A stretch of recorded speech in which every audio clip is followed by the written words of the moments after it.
Hi friends, my name is Lala. I recently went up to Chicago for Lollapalooza and I want to recap how the event was. We made it to Chicago on a Wednesday and we gave ourselves the first couple of days to explore the city, check out the skyline. We got to the festival pretty early, like relatively close to when the gates opened at noon. On Friday, we got to see Tinashe. The performance was super impressive, especially with all the dancing and her incredible voice. I got to experience that concert and other smaller bands kind of the chill way that you're supposed to be at music festivals, like just laying in the grass further away from the stage, just enjoying yourself, having a really nice day outdoors. Afterward, I headed up to see King Princess. My travel buddy decided to kind of wander off and watch different bands while that was happening, and then together we headed over to watch Glass Animals, which is actually my favorite band, and this was my third time seeing them live.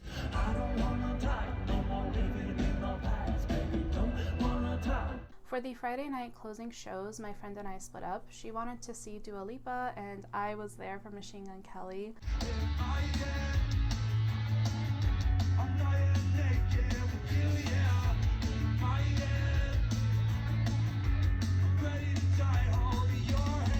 The Machine Gun Kelly show was wild.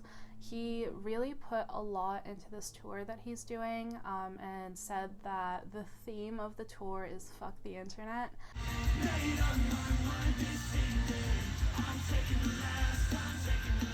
Throughout the set, Machine Gun Kelly had this massive hulking statue kind of rise out of the stage, and the statue's head was actually a monitor, a computer monitor, and it kept hurling insults at Machine Gun Kelly as he was singing. So just things like, you suck, you're a sellout, you're not even writing good songs anymore.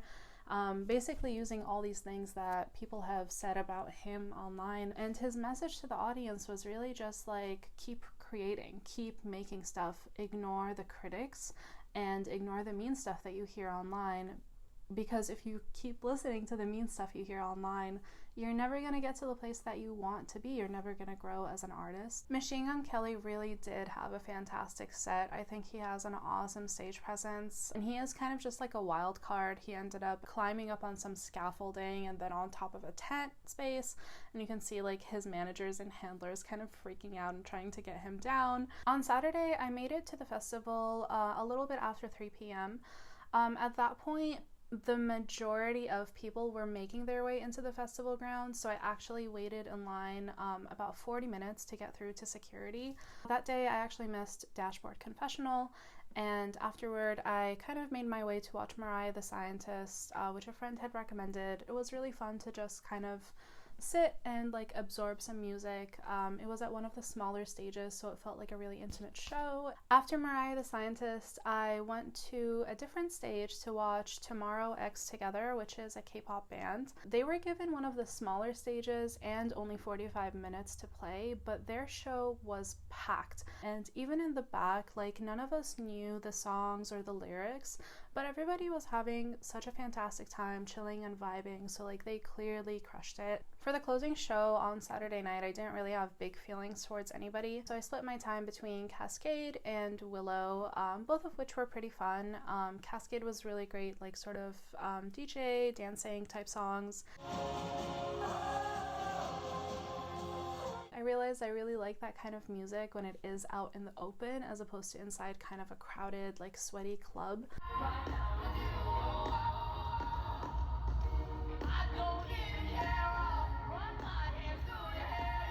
Sunday was the day I was most excited about since both Green Day and Måneskin were playing, and I got lucky because all the bands that I really wanted to see were in one end of the park.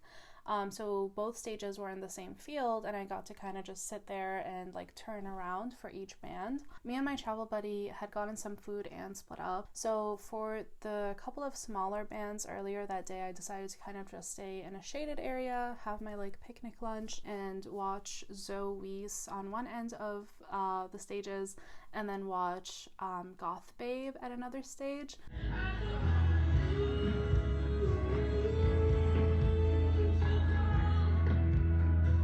These two bands were one of my favorite moments during the festival because I didn't know either of them, but their shows were so fantastic and I was so thankful I got to hear them that I ended up coming back home and downloading all their music. And I think that's like really what music festivals are all about. Once you strip away all the layers of commercialization and like consumption of music festivals, it really is just about having a nice day at the park listening to good music.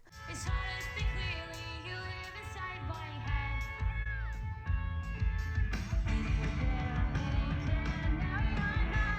Once Maneskin came on, I headed into the field itself to join the crowd, which was electric.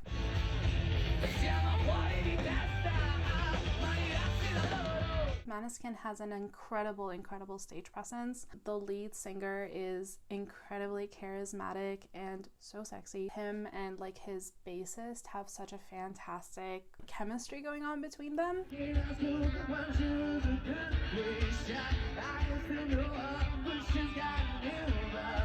I really wish that show was longer, even though I think it went on for over an hour, because they have such incredible control over the crowd, such amazing music. At home, I kind of struggle to listen to all their music all at once. They do have like a slightly harder rock sound than what I like to typically listen to, so it is a bit too much for me to listen to them all the time. But watching them live was a transformative experience. I never watched the Eurovision performance that made them famous, so I had no idea what I was going in to see, and I did not know that it was going to be as incredible as it was.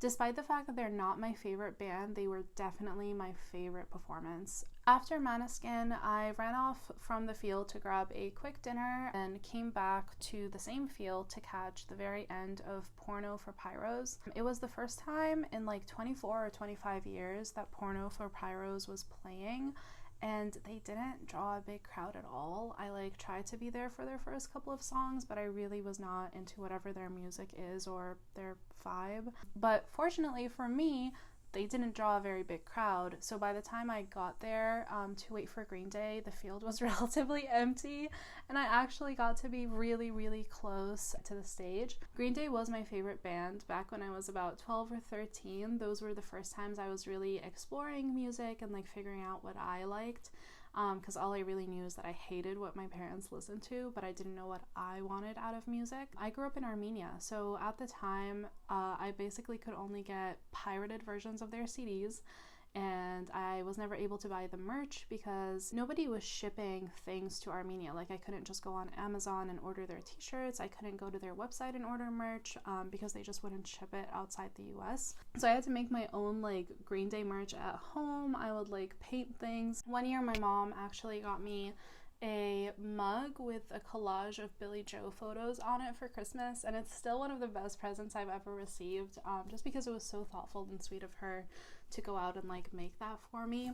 So back then when I was a kid and fully in love with Green Day, I never expected I'd ever be able to see them because it was clear that they were more towards the end of their career. I wasn't sure if they were going to keep touring. I didn't know if I would ever like be somewhere at the same time as them. But Green Day were just incredible, and even though I haven't been listening to their music in years at this point, all of the lyrics were like flowing out of me naturally.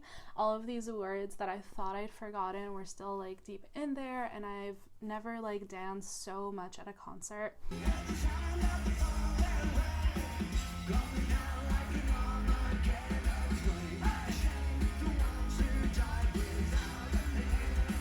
For a long time I thought maybe I just wasn't a concert person because I never found myself loving and like enjoying myself at concerts as much as a lot of other people do. But seeing Green Day live, I realized I really was a concert person. It just had to be like a very electric and very engaging concert for me to be excited about it. If you don't listen to Green Day music at all, I highly recommend that you still go to one of their concerts, because once you see them live, you really understand why they're still in business 30 years later.